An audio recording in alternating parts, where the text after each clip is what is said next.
За сайн байцгаана уу бүх хэлчидтэй Хэлийн цэргийн 90 жилийн ойн баярын мэндийг төшөөлье. За намайг Шагдар Овогтой Насан Жаргал гэдэг. Би 2000 онд холбооны 151-р ангид холбооны курсанд сураад төгсөж ирээд Цагаан нуурын отрядад 5 дугаар став туслах холбооч нар томилогдож байсан. Туслах холбооч нар энгийн 2 жил ажиллаад 2002 онд Дид алхах цалуур шагнуулж ахлах холбоочны орон тандаар ажиллаж эхэлсэн.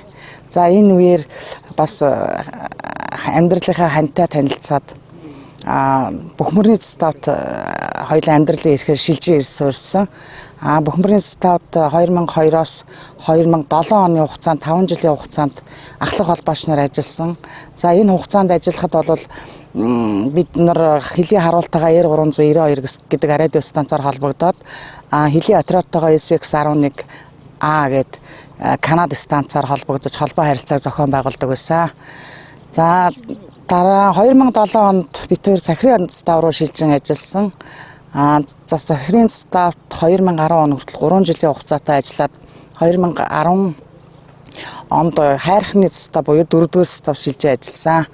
Мөн энэ хугацаанд холбоо харилцааг дөрвөн зааврын дагуу удирдамжийн дагуу зохион байгуулж Хэлийн харуул манайтай холбоо харилцааг зохион байгуулж ажилласан.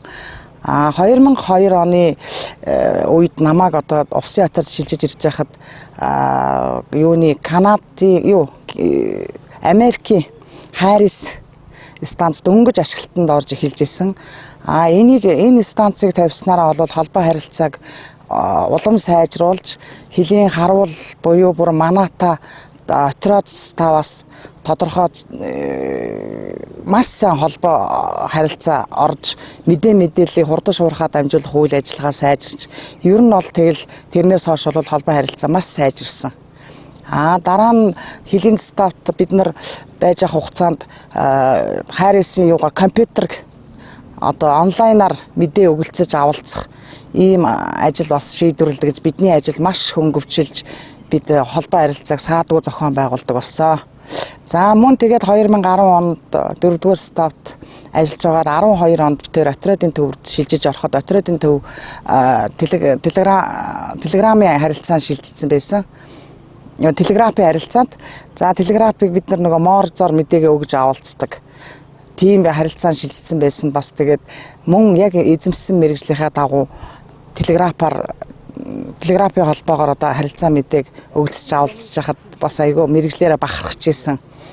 За тэгээд маш сайхан ажиллаж байсан. Одоо Хэлийн цэргийн миний хамаг залуу насны сайхан дурсамж өхөн Хэлийн застав дээр өнгөрсөн байдгийг.